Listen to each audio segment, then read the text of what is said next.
can't read that, can you? Wait. Oh, crap.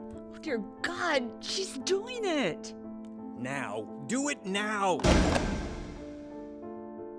It's not working. Crap.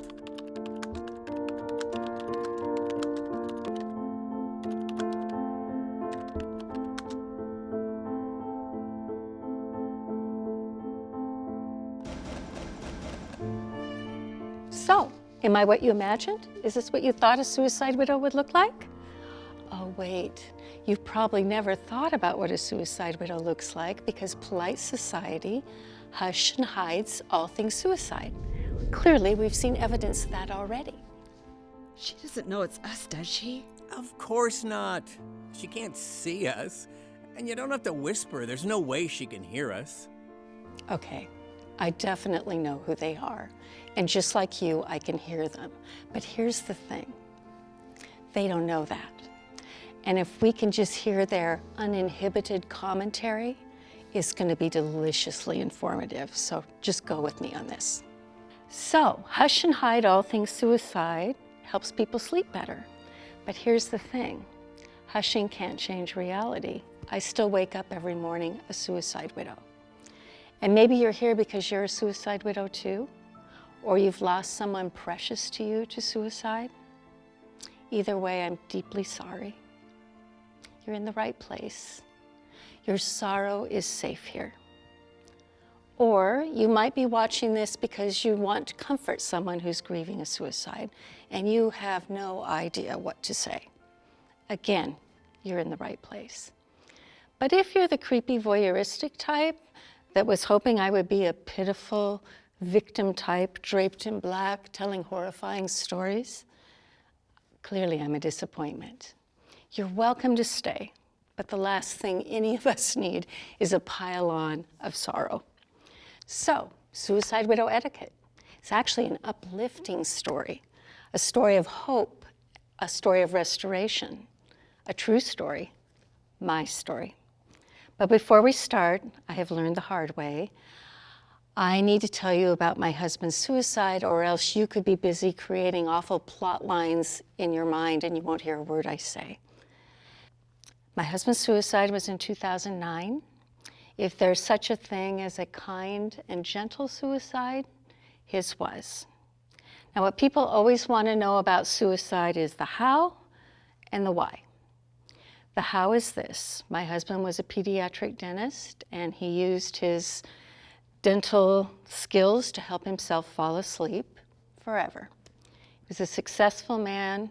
He only attempted suicide once, and unfortunately was successful. Now, the why is more complicated, but it shouldn't be. I should be able to give you a one-word answer, and you should be able to go, oh, of course, I'm so sorry. But that one word is depression.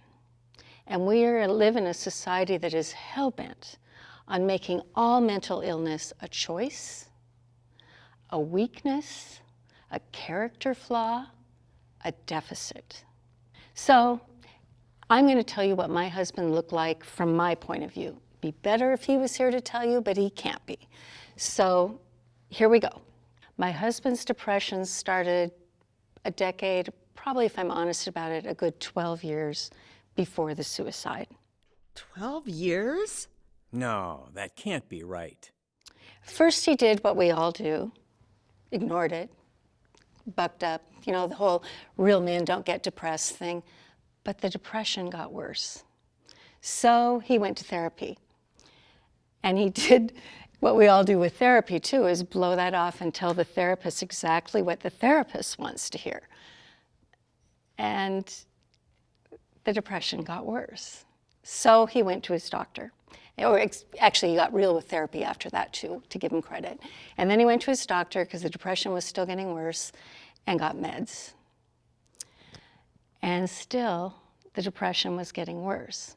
So we did those things you read you're supposed to do. Change the diet, do gratitude. He used to write 3 things he was grateful for every night, which, trust me, if you're depressed, that is super hard to do. And then exercise. I don't know if you've noticed, but in our culture, exercise fixes absolutely everything. And he exercised every single day.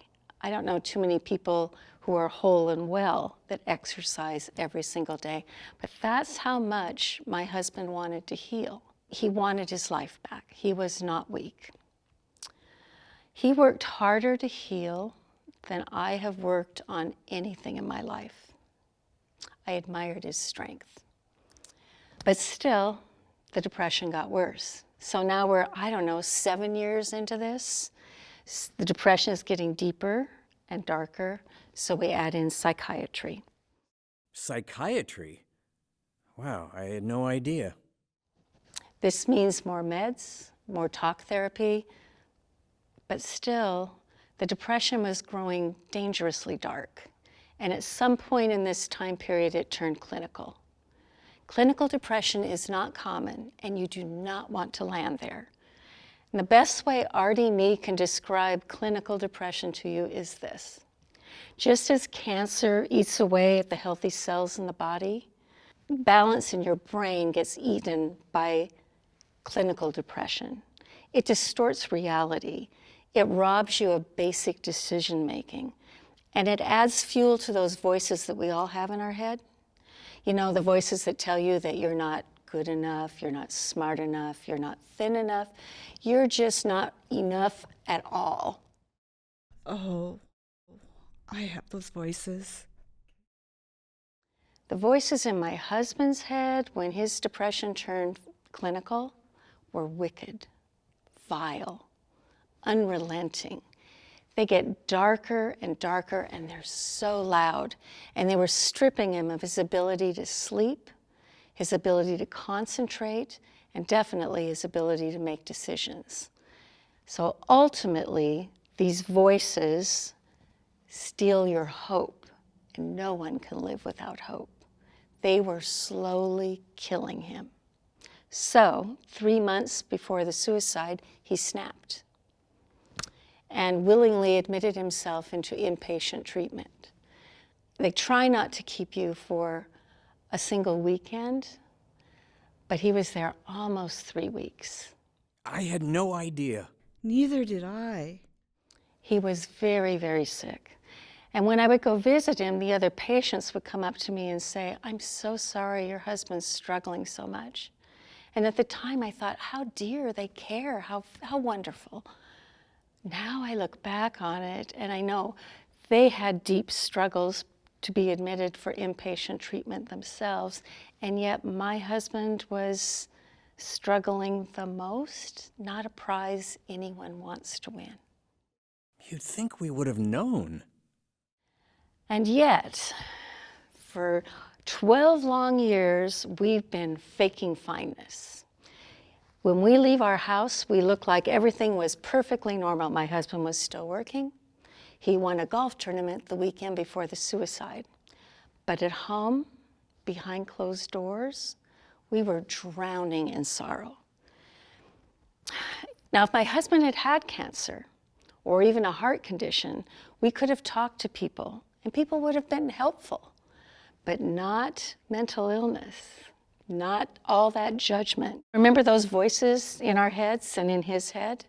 Had we had the courage to talk about mental illness, those voices would have added fuel by just the roll of an eye of somebody judging mental illness, depression as a choice. Literally, secrecy was a survival mechanism for us. So, the voices won on August 30th, 2009. The day of the suicide, my husband wrote beautiful notes to both of our children and to me, and he ended his suffering. He was not weak. He was not selfish. Suicide was his hospice. He died after 12 long years of trying to stay alive, jumping through every hoop, following every doctor's orders, and he wore out. So the day of his suicide, it wasn't some angry thing. He wore out trying to stay alive. So there, now you know the how and you know the why. But what I'd like you to ask is the who. Who was this man that was working so hard, 12 long years, to get his life back? He had a name. His name was Dick Rowell, and he worked for 12 years to try to feel better. You know, honestly, had you known my husband, I think you would have liked my husband. He was athletic. He loved to snow ski. He loved to mountain bike. He loved to sail. He loved small boats. He loved to race sailboats. And he really, really loved to golf.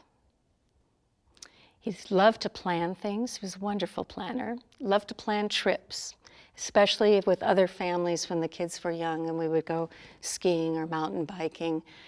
And if you traveled with us, you knew that you really didn't have to pack much because he would get our entire household into the back of a Chevy Suburban. And the first morning of vacation, you would wake up to the sweet aroma of Belgian waffles. He loved making those, and that was how you knew your vacation had started. Oh, geez, I remember those waffles. Dick could pack more into a Chevy Suburban than anyone. He was a fantastic handyman. There was no such thing as too many Christmas decorations or too many family photos in his book, and there was absolutely no way you could have too many gadgets. He loved his toys. And he loved pediatric dentistry. And I am certain that the very best med he had in his whole healing process was being around kids all day. Because kids are kind and honest and curious in ways that grown-ups are not. So who was my husband? He was a vibrant, fun-loving man until depression robbed him. That's why for 12 long years, he jumped through every conceivable hoop trying to get his life back. Dick was so much more than a suicide statistic, so much more. I really think you would have liked my husband. She's right. They would have loved Dick. I still miss him. 12 years? Wow. I do. I still miss him. So suicide widow etiquette, let's do this thing. Gotta warn you, this is not art that anyone would want to buy or own. It isn't even art I ever intended to create. It came through me, not from me. And I could have, been hushed and not done it, but every time I share this, it inspires bold living. So it's an honor to share suicide widow etiquette with you. The vignettes are mixed media, and there's narrative woven throughout. It's soul-felt, heartfelt narrative. And I use things only suicide widow me dare use on this art. Unraveled fibers from my husband's sweaters, wild untamed paint, old, tired, worn out sewing patterns. And the first 4 vignettes are on Dick's clothing and the final 2 on mine. Why? Because in the beginning of the grief process, everything was about the suicide. And then eventually, thankfully, it became less about his suicide and more about my tomorrows. So the last 2 vignettes are on my clothing. So that's what you're gonna see, and let's get started. Wait. One more thing I want to clarify before we get started. I'm going to be talking about 3 different voices, and you're going to see this in the art, and I want you to listen for this because it's important. The first voices will be the hushers, but these are retro hushers, and yes, they might sound familiar, but these are the things I heard way back in the beginning of grief. They're informative, okay? The second voice we'll cover is my ego, and my ego is purely appearance-driven. And all she cares about is keeping me safe, which that's great, and that you like me, okay? Big job she has, okay? And then the third voice is my soul, and she could give a rat's ass about appearances. She is all about inner calm, and the only voice she cares about is the love I call God, And the word God can be a trigger. So let me just tell you what I mean when I say God, because the God I refer to in the art, this is what I mean. I'm not talking about a white guy in the sky with a long beard and bolts of lightning or a tally list keeping track of my screw-ups. I have hushers for that. I'm talking about a broader God, and grief opened me up to this, a huge God that is absolute love, unconditional love. And the soul, my soul, is really literally the God in me. And she cares only about truth. She cares about my inner peace. And she cares about my healing. Your soul does the same for you. I think you're going to like my soul. Let's do this thing.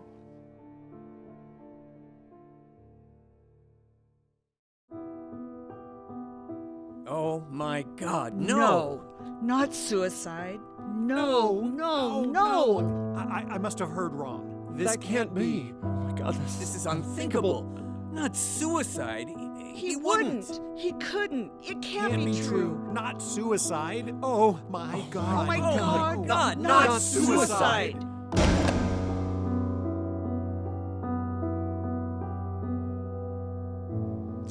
So, my husband's suicide was not ugly like this, but all suicide feels ugly like this. So let me read you the ugly art. External hysteria quickly turned into what I call exquisite compassion. Then heroic fixatisms whitewash all things suicide, then the deafening hush-up, and then unspoken shame, isolation, and then finally, I heard my soul whisper, "Come, be with me, be safe with me."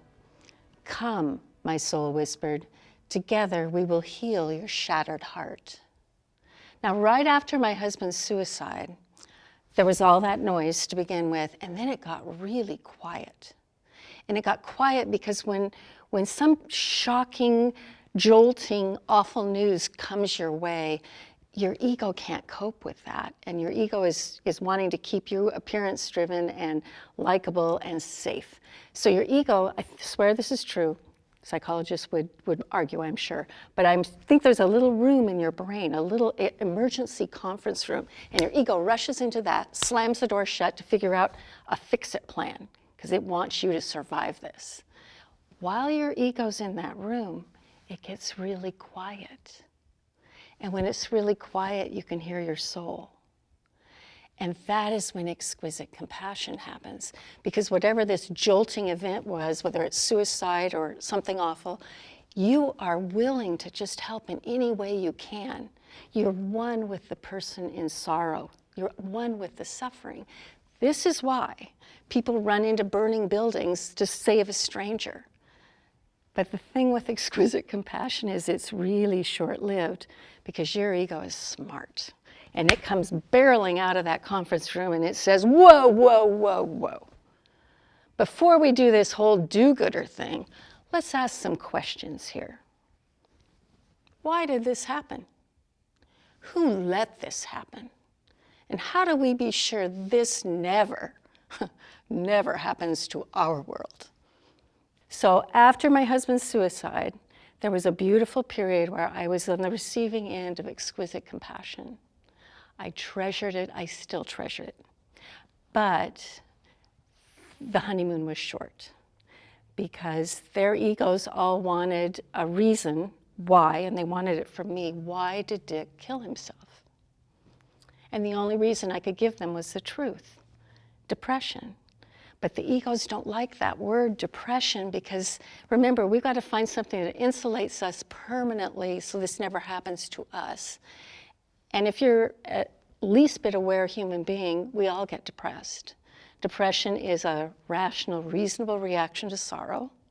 Now, not clinical depression that lands you here, but we all get depressed. So my ego says, no, no, no, we can't give him that one. It was all I had. And the people wanting the answers wanted things that wouldn't apply to them, like maybe he had a massive gambling debt, or a salacious affair, or a terminal diagnosis, or best one, another family in a different state with 2 kids, 3 dogs, and a mortgage that would kill anybody. Now, my ego insisted that I give them something, satisfy them. But my soul, who's normally so quiet and calm, she went to war with my ego, flat out war. And miraculously, she whittled my ego down to white flag submission, and then it got quiet again. It got quiet enough that I could hear my soul. I could hear my soul say, "Come, be with me. Together, we will heal your shattered heart." My soul knew what I didn't. She knew that I needed to be able to give myself exquisite compassion, and that I had no idea how to do that. I had so much to learn, so much to learn.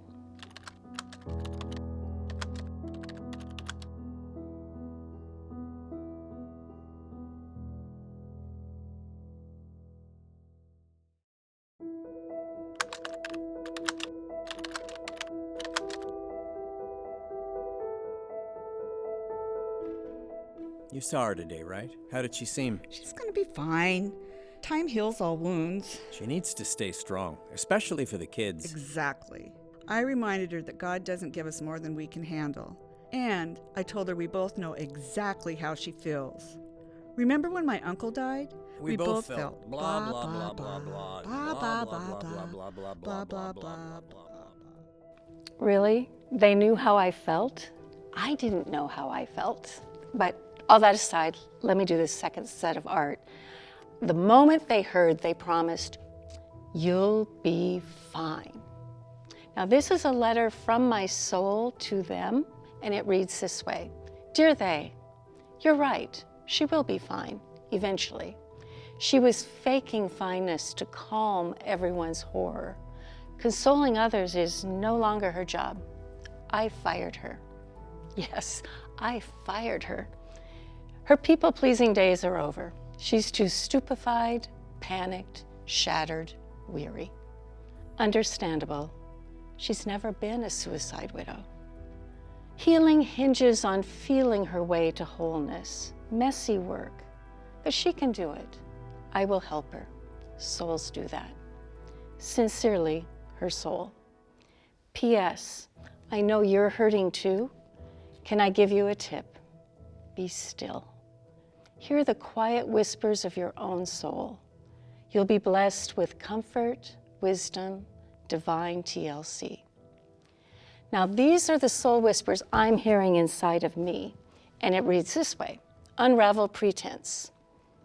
Purge the meaningless.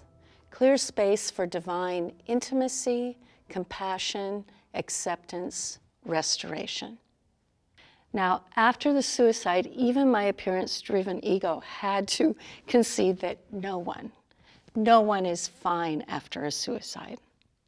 But unraveling pretense, seriously, huge ask. But somehow, even in my brokenness, I knew that restoration depended on leaning into truth. But soul whispers, seriously, come on. Okay, I'm going to tell you a story. And if you saw this in a movie, you would say, well, that would never happen. But it did, and it happened to me. The morning after my husband's suicide, I met my soul face to face. Seriously, I did. I don't think I slept the night after the suicide. And when the sun finally came up, I got up and I went in, and in the bathroom mirror, the woman looking back at me was everything I was not. She was calm. I was frantic. She was steady, strong. I was fall apart fragile. She had a calmness and a knowing and a certainty about her, a certainty that I was going to survive. I had doubts, really big ones.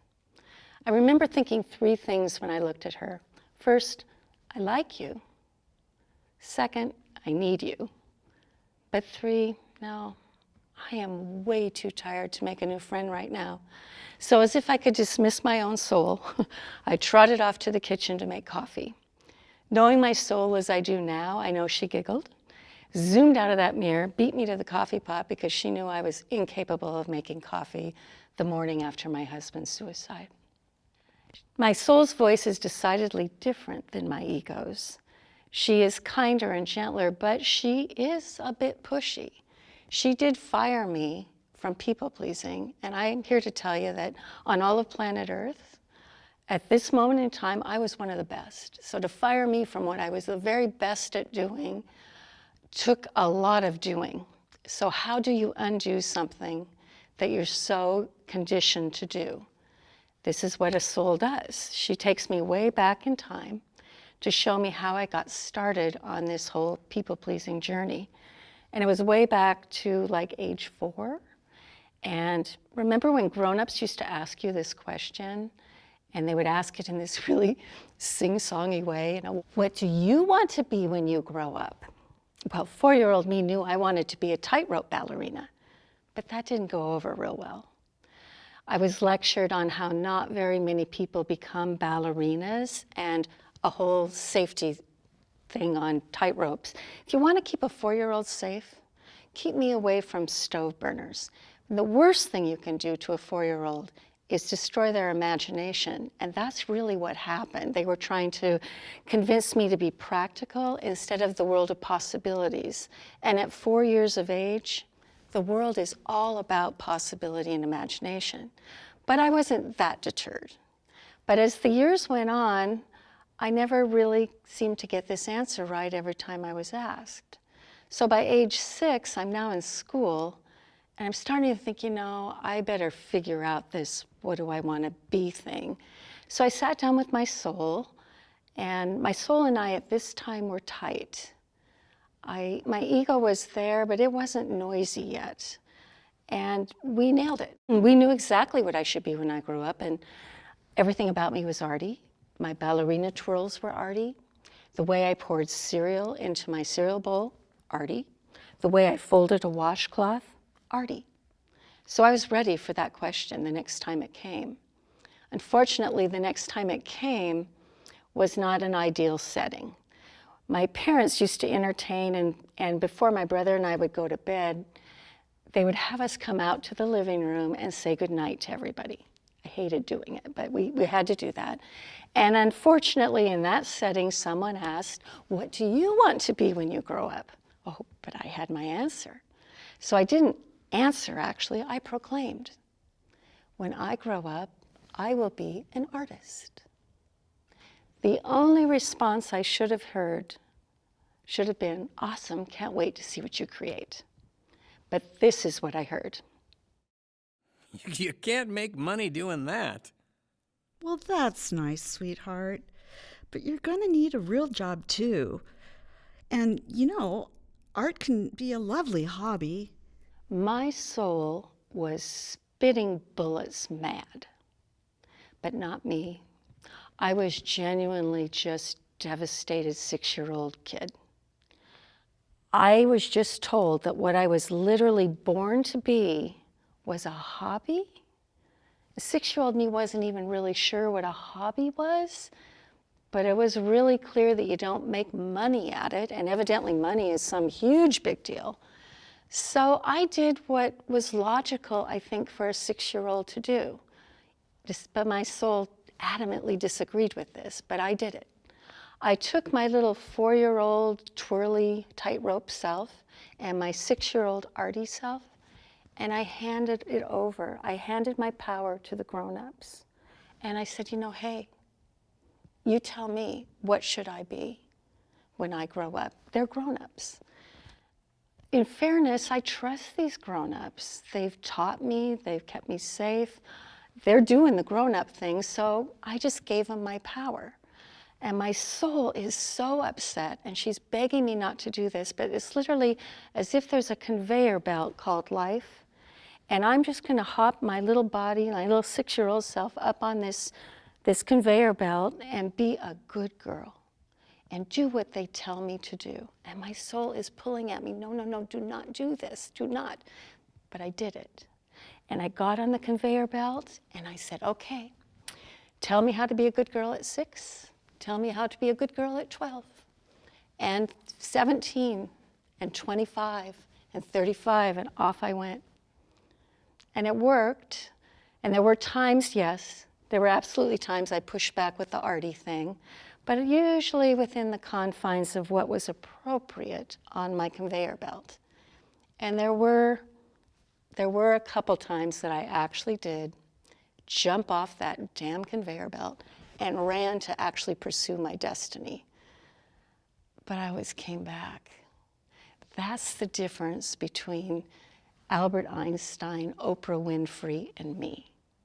Oh, okay, there aren't enough adjectives on the planet to describe the differences between Albert Einstein, Oprah Winfrey, and Marley, but here's the thing. They didn't go back to their conveyor belt. I know they didn't. And we are so lucky that they didn't, because look what they contributed to the world. But not me. I went back. I not only went back to the conveyor belt, I apologized for ever having left. Now, if you're thinking, wow, that was stupid, you are so right. But honestly, I think you've done the same thing. I hope I'm wrong. I hope you are Oprah Winfrey. But what happens when we jump off that conveyor belt is the hushers go crazy. And there's a litany of ways that they get us to climb back on that belt. So here's an example. Some of these will apply to you, some of these applied to me. I just listen to this litany and we'll just talk if any of that sounded familiar. I'm warning you. I'm warning you. I'm warning you. If you do that, you're on your own. Don't you dare come crawling back to me. I don't care how you feel. You can't do it. It's too risky. Oh, really? You think you can do this? You've never stuck with anything in your life. Why would this time be any different? Oh, sure. Go ahead and try. But don't say I didn't warn you. You want to do what? Our family has built this business for generations, and you're going to throw it all away to be a writer? No, I won't hear of it. Don't be silly. You can't do that. Oh, my God, it's way too dangerous. Remember, no one likes a show-off. What? So now you're too good for us? Who do you think you are? If it was good enough for me, it's good enough for you. Familiar? Don't be too hard on these hushers. They're really genuinely trying to protect us from mistakes, from failures, from disappointments. I get that. And honestly, my life on the conveyor belt was good. I was reliable. I was successful in a non-threatening sort of way. That's what people pleasers do. But today, I'm happy to tell you I am off the conveyor belt. But not because I was Albert Einstein smart, and not because I was Oprah Winfrey brave. No, I got off the conveyor belt because the whole damn thing blew up the day of the suicide. My whole world fell apart the day of the suicide. I was the weakest, weariest, shattered I had ever been. But you know, it opened me. It opened my receptivity. It opened me to actually hear my soul up close and personal for the first time since I was 6 years old. And you know what she said to me? Welcome home, baby. Welcome home. She hugged my weariness. She hugged my brokenness. And she showed me how to live off the conveyor belt.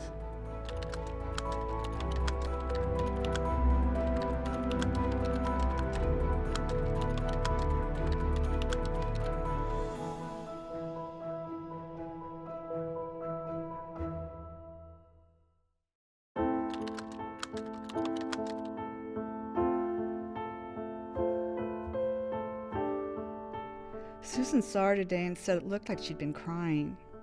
You know, crying never helped make anything better. I hope she isn't feeling sorry for herself. Things could be worse. My heart goes out to those who lose a child. Nothing could be harder than that. Oh my God, you're right. Besides, Dick wouldn't want her to cry. I get it's hard, but whenever God closes a door, he opens a window. Hush, don't cry, they said. Dear they, you care deeply. You want to ease her pain. So does she. So do I. But she needs to cry. She loved him. Tears heal. Relax, you needn't watch. I will shoulder her irrepressible, chaotic, tearful agony. Souls do that. Sincerely, her soul. And what I'm hearing inside of messy me is exile, refuge in tears, cry, cleanse, purify. Suicide tears, dazed tears, fear tears, OMG and WTF tears. Small known fact, OMG and WTF tears are God's favorite. Why? Because raw anguish summons divine presence. Feel to heal, escape from Buck-Upville, and things could be worse, invalidation. Unapologetically, I am pro tears, and I am pro all tears. Movie theater tears, polite controlled tears, hammer to the thumb tears, all of them. But the tears I want to talk about today are tears we never talk about, and they're gateway tears. Gateway tears are near alien sounding. They're very guttural, and I heard my husband unleash them twice, and I will never unhear his raw anguish. And when I reached that same threshold of despair, the gate swung open, and this totality of pain consumed me. It was terrifying, and it was awful, and it was gut-wrenching, and it was so healing. And I begged for relief. And then something snapped, and the begging changed, and I said, okay, God, I'll take it. I'll take all of this. Don't you ever, though, ever let my kids feel this, ever.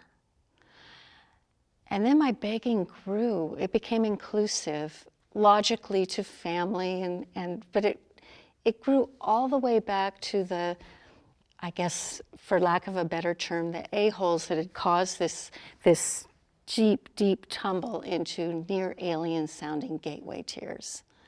I didn't want them to ever feel this either. You know, when my soul's reflection in the mirror the day after the suicide and she knew I was going to survive, I think this was the moment. She knew I was going to get through this. And unfortunately for me, and I hope it's just me, I needed to teeter on this edge of irreparable despair for the gateway tears to literally break me open, and finally I could really, truly heal. I am so pro tears. They really do clarify and cleanse in ways nothing else can. And tears are your friend too. I am so thankful for every tear I shed. And sometimes though people say to me, well, I'm afraid if I start, I'll never stop. I'm the poster child for you. Here it is. I cried tons. I wailed. I'm not still crying, but I am so grateful for every tear that I shed, because they really do. Tears clarify and cleanse in ways truly nothing else can. Do not be afraid to cry.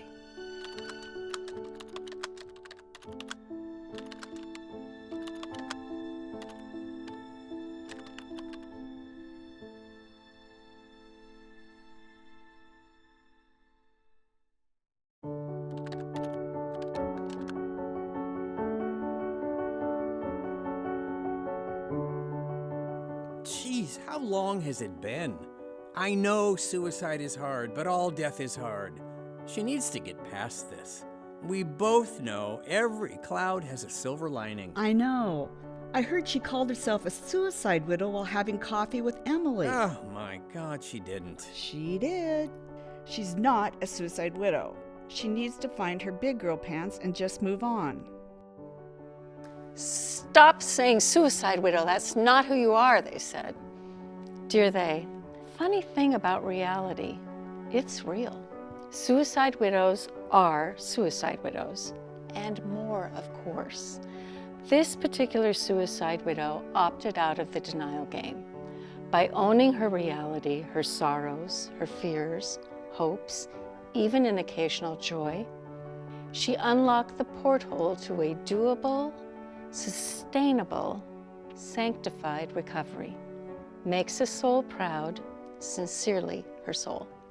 And this is what I'm hearing. Permission, own it. Denial stifles, truth frees. Look at you, healing, hopeful, tender, willing, brave enough to tell God's secrets, things suicide widows feel in their bones. Truth, own it. The first time I called myself a suicide widow, the reaction was instantaneous, primal, visceral, and absolutely loving. Don't call yourself that. Oh my God, you are not a suicide widow. Stop it. That is not who you are. And I listened and thought, gee, actually, I am that. Pivotal moment.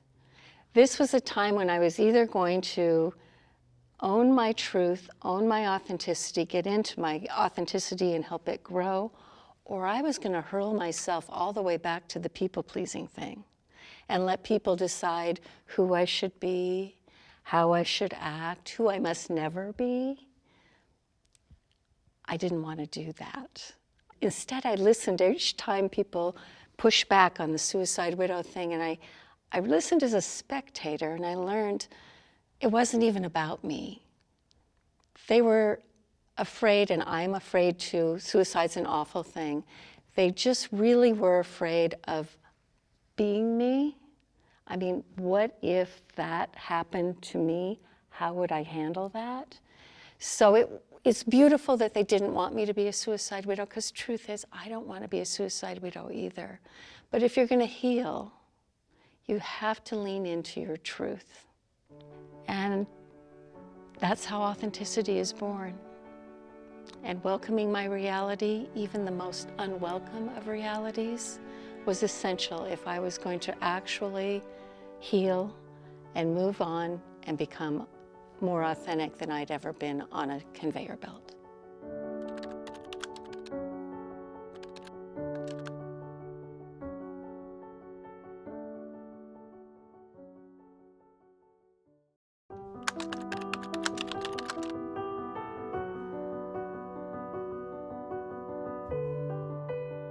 I called her today and asked her if she'd be willing to serve on the foundation board with me.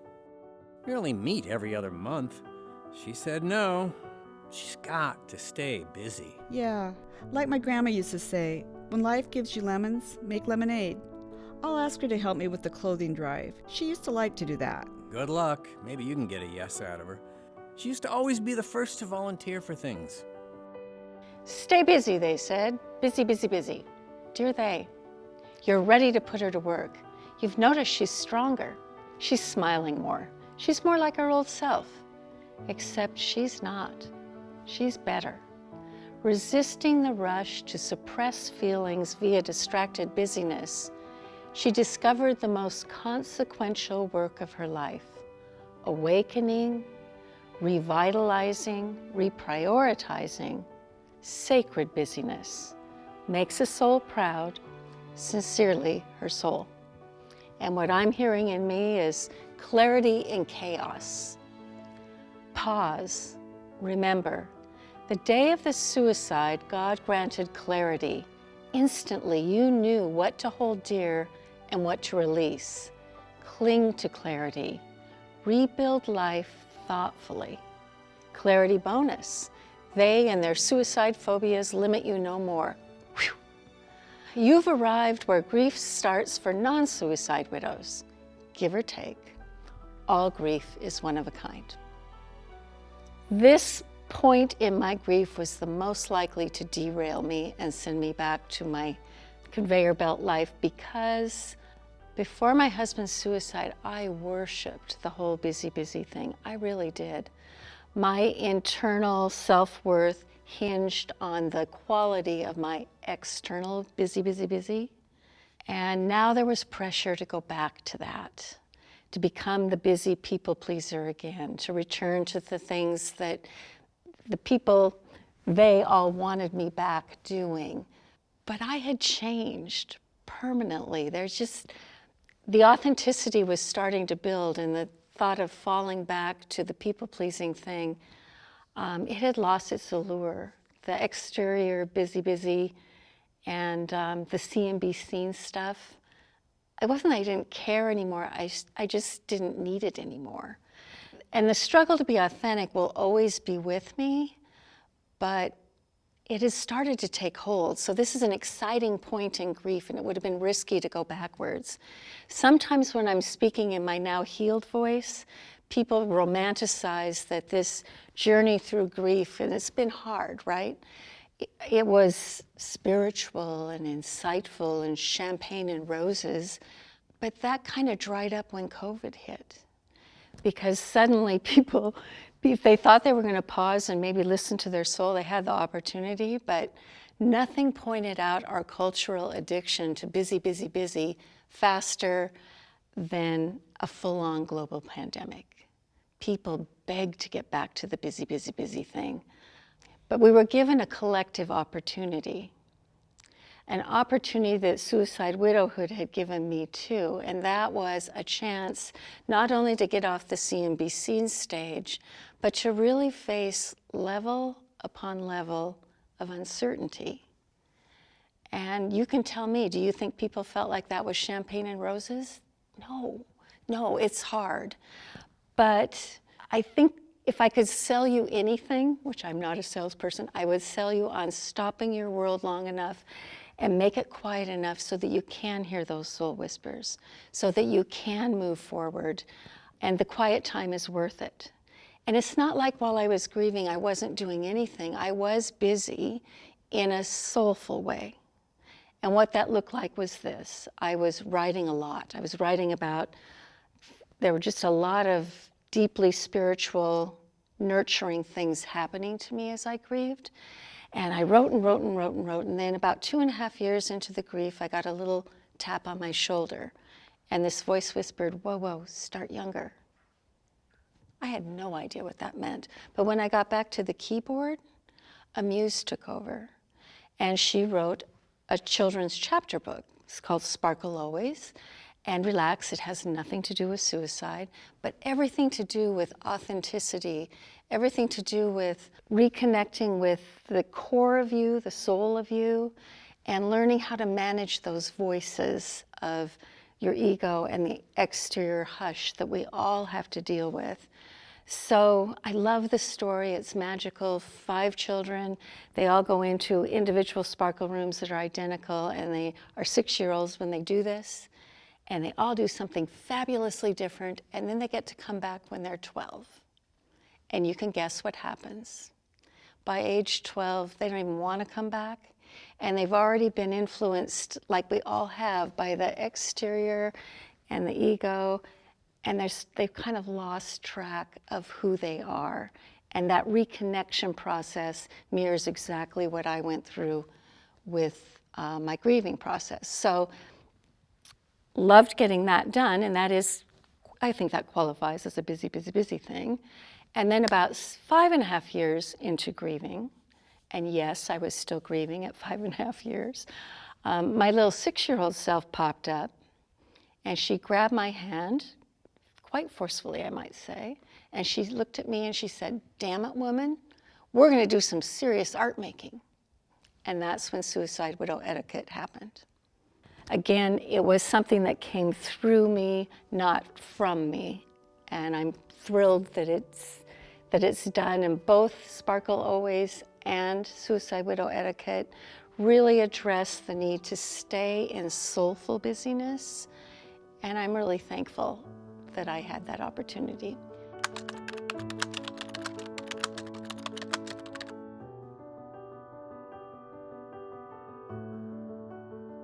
Now, before I leave this vignette and we get to the last one, I want to talk about one more thing, and that's this clarity bonus.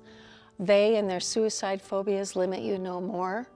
Whew, you've arrived where normal grief starts. I have to confess that after my husband's suicide, I still thought, I thought this before his suicide too, that a grief is a grief is a grief. And yes, suicide is really hard, but all grief is really hard. And I kind of just thought that was true. And I was wrong. 6 months after my husband's suicide, literally almost to the day, my father had a heart attack, followed by open heart surgery, and he died a week later. The way we treat a respectable death of an 80-year-old who dies of heart failure, and the way we treat the suicide of a 57-year-old who had everything going for him, vastly different, vastly different. I remember at my father's memorial service, which was wonderful, and just to be clear, of course, his memorial service should be and was all about him. But after the service was over, I'm downstairs in the church basement in the town where I grew up, the town that knew me when I was still a tightrope ballerina 4-year-old. Only 4 people out of all the people I talked to had the courage to recognize that I was also grieving my husband's death. If my husband had died of a heart attack too, or if my husband had died of cancer, I think they would have said they were sorry about my husband too. But suicide is, A, it's scary, I get that, but B, they can't fix it and they're afraid. What I want you to know is silence hurts. And from one human to another, there's like, suicide's kind of huge, it's like the elephant in the room. And so if you're looking at me and you really know me, and you know me well enough to know that of course I'm heartbroken that I just lost my father, but I'm still quite heartbroken that I just lost my husband too, and you say nothing, because you're maybe afraid that I've heard people say this, I don't want to make her have more pain. Trust me, you can't control my pain. And I would so rather have the most judgy platitude on the planet than to just not say anything at all.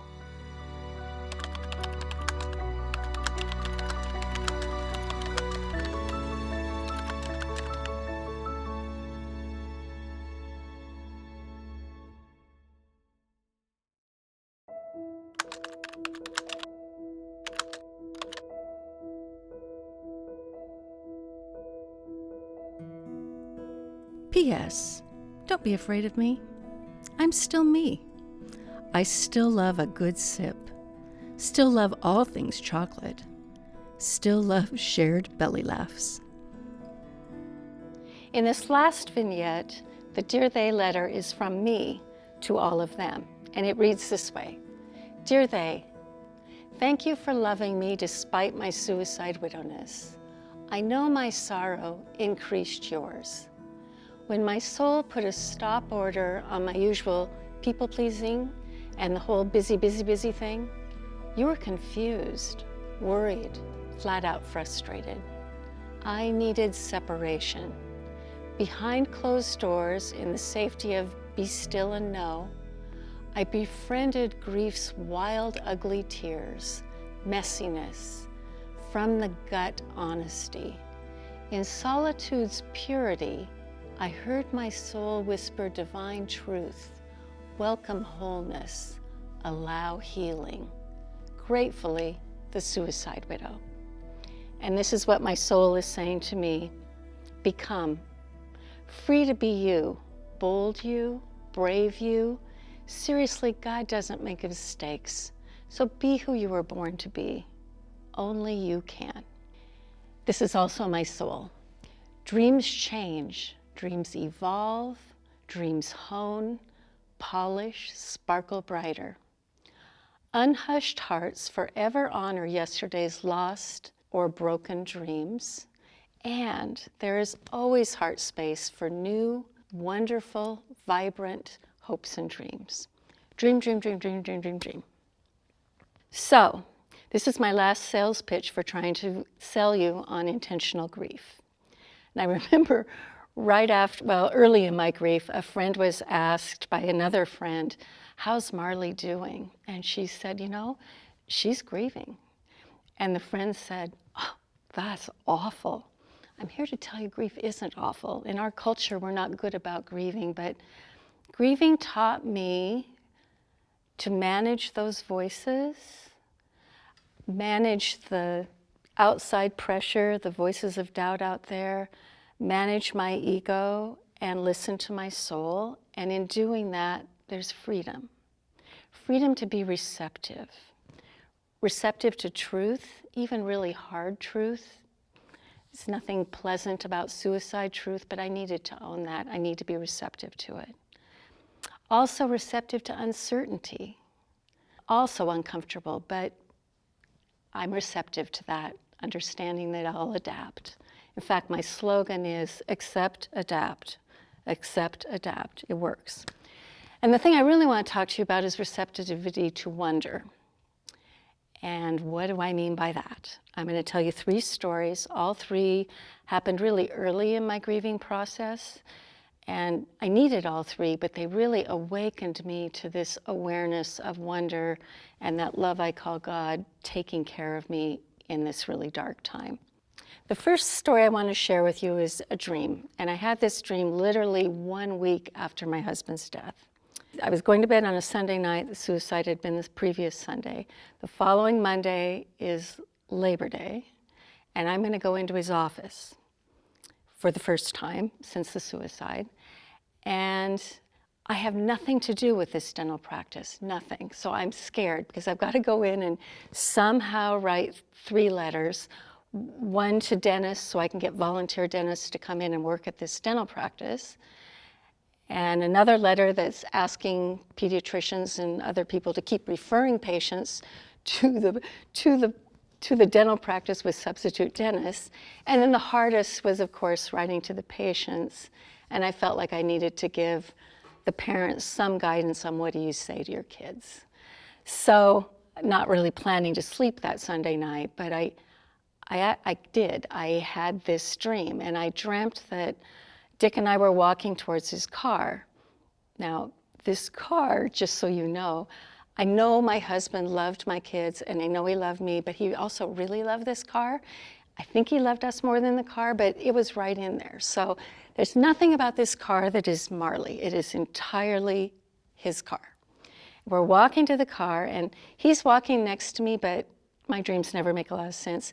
He's not literally next to me. He's like floating behind me. And he's playing this beautiful melodic music.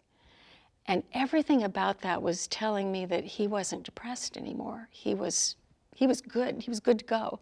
We get to the car. I get in the car, and suddenly I'm in the driver's seat.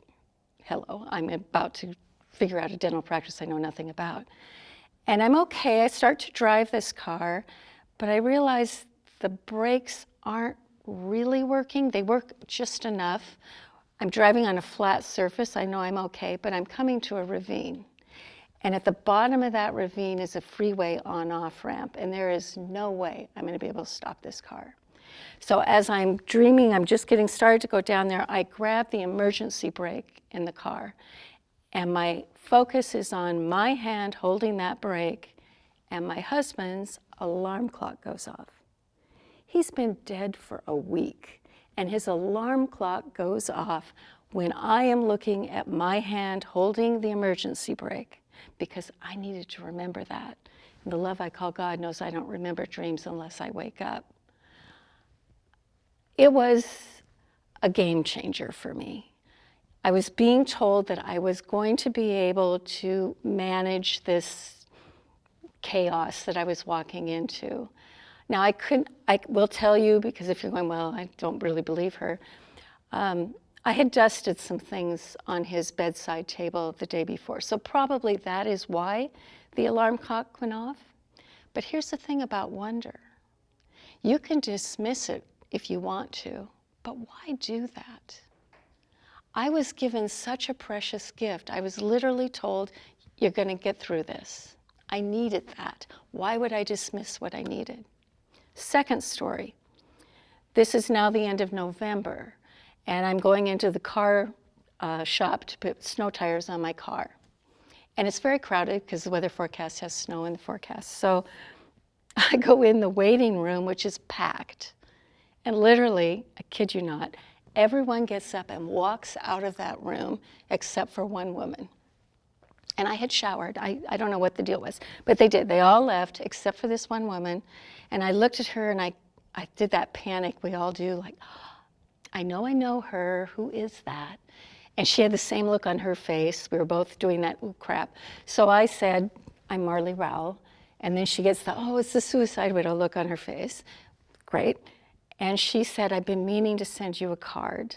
My name is, and when she said her name, I realized her husband had died probably 3-4 years prior of cancer. And she looked at me and she said, how are you? And at this point in my grief, when people asked me how I was, I could not say fine. It just felt too dishonest. So I would say, I'm complicated, and that worked. But with her, I sat down next to her and I said, I think you know how I am. And we both got tears in our eyes, and she said, do you want me to tell you how this is going to be for your kids? Her kids were basically the same age as mine. So in a tire shop waiting room, this gift gifts me the most precious, intimate wisdom, mother to mother.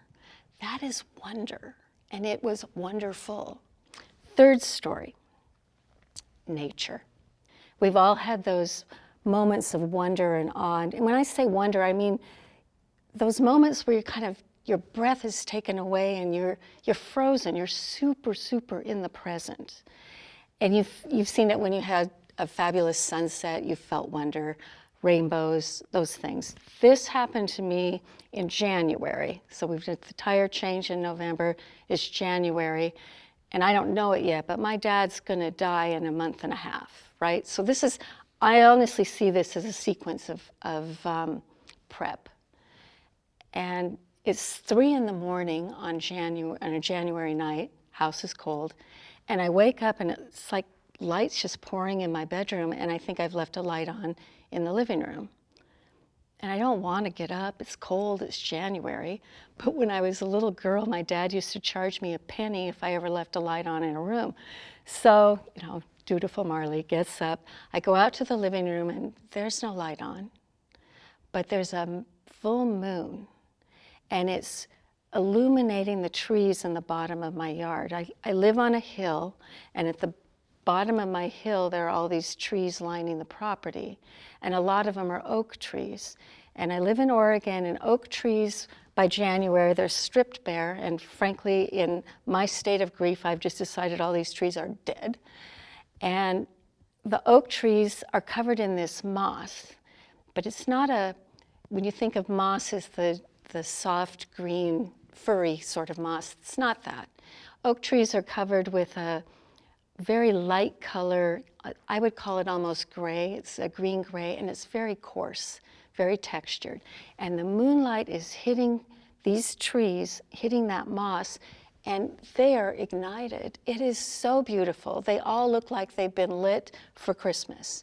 And it just took my breath away, total wonder. And then the love I call God whispers, I want you to see this. I want you to see this beauty. I want you to see their strength. I want you to see that these trees are rooted in strength, and they weather it all. And I want you to see this now, because when the sun comes up, you're going to realize this is a very harsh, bitter day. And these trees have everything they need to survive that. And so do you. And like these trees, someday you will bud and blossom and bloom again, but on my timeline. These moments of wonder, you're frozen because you honestly can't believe what just happened. But that's what I want to most tell you, is believe these things happen, because they do, and they happen to you. And the love I call God will talk to you in a way that you will know it. And it's different than how that love would talk to me. Be receptive to all the gifts that grief can give you. Feel to heal. Reconnect with your deep-rooted authenticity. Grief is a sacred healer. Embrace it.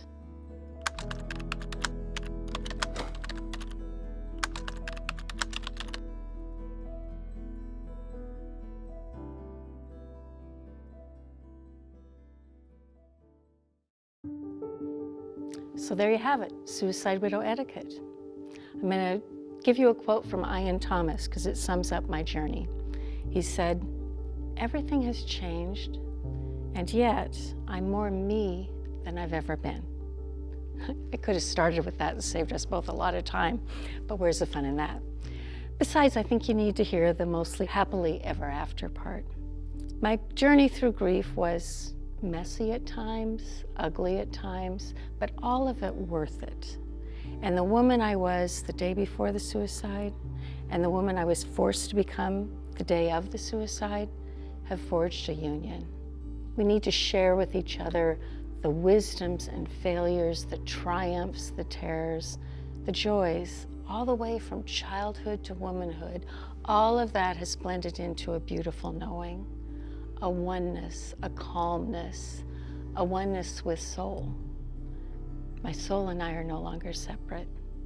We are me. So all of this journey has boiled into two exquisite truths. I try to live them every day, and I fail every day, and I try again the next day. And those two exquisite truths are as follows. Number one, love the world better today than I loved it yesterday. And yes, that includes loving me. And the second exquisite truth is be alive. Be really, really, really alive. So in conclusion, thank you. You're very brave and very kind to spend this much time with a suicide widow. And I want to wrap this up with a quote from one of my very favorite books, because it really sums up the journey to authenticity. And it is an excerpt from Marjorie Williams' book, The Velveteen Rabbit. And it reads like this. You become. It takes a long time. That's why it doesn't often happen to people who break easily, or have sharp edges, or have been carefully kept. Generally, by the time you are real, most of your hair has been loved off, your eyes drop out, you get loose in the joints, and very shabby. But all these things don't matter at all, because once you're real, you can't be ugly, except to people who don't understand. Thank you for understanding, and thank you for spending this much time with a suicide widow.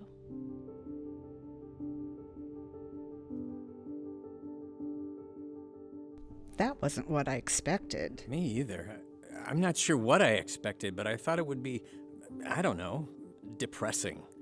Wait, are you crying? Yeah, well, the Velveteen Rabbit always gets to me. I mean, honestly, I came today because we didn't want her to do something she'd regret. But now I'm the one with regrets. Regrets? I learned a lot today. I'm sorry about all the stupid stuff I said to her after Dick died. She knows we love her, right? Whoa, whoa, whoa, whoa, whoa, whoa, whoa. I would totally fail you if we end this on a note of regret, or worse yet, guilt. I promise you I will catch up to this couple. I will not only reassure them, of course I know they love me, but I will thank them. They have stuck with me for 12 whole years. They're here today still looking out for me. I think maybe I didn't talk enough about what helped. And if you were listening to this because you wanted to know how to comfort people when they're grieving, any kind of grief, death, divorce, any of it, let's be a little clearer on that. Let's talk for just a minute, and then I promise I'll let you go. None of us get it right, but we try just to show up and to give someone a space where they can actually express their sorrow. That's everything. Truly, that is everything. I'm going to give you 3 examples of people that did it right, and maybe that'll just clear this up a bit, because we certainly don't want guilt or regret, and we don't want the pressure that you have to get it right every time, because then I know you won't say anything. And remember, we don't like the silence. So the first example I'll give you is a crisis chaplain. I didn't even know these people existed, but he came the day of the suicide. His job is to help people in crisis, whether it's a car accident, house fire, suicide. So we could expect that he does know how to deal with people in crisis and grief, and he did. He knew that my brain the day of the suicide was like ping pong brain. And I could not focus on normal conversation the way I can today. I was just, the ping pong ball was going back and forth, back and forth, back and forth. I could not focus. So he knew that. So he talked to me very slowly. And at every turn, he gave me my power back, because I was feeling completely powerless at this point, obviously. And he said to me, first thing he said is, I'm here to do as much or as little as you want me to do. Long pause, ping pong brain catches up, and he says, would you like my help? Now, that gives me my power back. Nobody ever asked me. People just bulldoze in with help. He asked permission, and he waited a while, and I'm thinking, yeah, first suicide, I have no idea what to do here. Of course, I want help. I politely say, yes, I want help. He says, I have some ideas. Pause. Would you like to hear them? It was just beautiful. He met me where I was. He met me in my sorrow, and he honored it. That's how we help someone. We honor their angst wherever they are. Not try to fix it, just honor it. The second story I want to tell you is about a friend who came to see me every single week. She came for an hour, and she came and sat down and listened to me rant or cry, or maybe I was having a good day. But she came faithfully and sat there for an hour. I think she said 4 words. I mean, she really did not talk. She just honored my sorrow where it was. And she told me years later that sometimes she would get in her car and she would grip the steering wheel and she'd burst into tears and think, dear God, she's never going to get over this. But I never knew that. I never had an inkling that she was in any way frustrated. She was so honoring my sorrow. And the third example is a little bit of humor, which humor kind of helps when you're in this messy place. But I have to set the stage for you. The night of the suicide, the chaplain came back and he said to me, he said, Marley, you do not have to answer your door. You do not have to answer your phone. You do not have to return a voicemail. Because honestly, all you have to do is take care of your 2 children and yourself. Because frankly, that is all you're going to be able to do. So, I wasn't returning voicemails, but I returned this one. A friend called and the voicemail says, Marley, call me, I want to know how you are. I promise it won't be awkward. Well, okay, it's going to be awkward. It's going to be really awkward, but you know what? We'll get through it. Just call me. I returned that call. What I most want you to know is we're not going to get it right, but we're going to try. And all these people just showed up for me, and the 3 things that helped the most were listening more, talking less. Please talk less. Just talk less. And you can pull out the 2 magic words, which are simply, I'm sorry. It works for anything. It meets me where I am. It validates my pain without trying to fix me. It's absolutely wonderful. And if you knew, if you're helping someone who's grieving a death, and you say you're sorry, and you know the person who died, add something about the person. Something that you miss, something that you like. I love it when people will talk about my husband. And isn't that really what love is? Meeting people where we are, honoring us. And you know, most people aren't as brave as you are to even be willing. Remember my father's service? People weren't even going to touch it. But the fact that you're watching this means that you are. You are willing and you are able. So I guess join me in my one exquisite truth. You and I both will love the world better today than we did yesterday. And if you think about that, it says you don't have to get it right. In fact, you're not.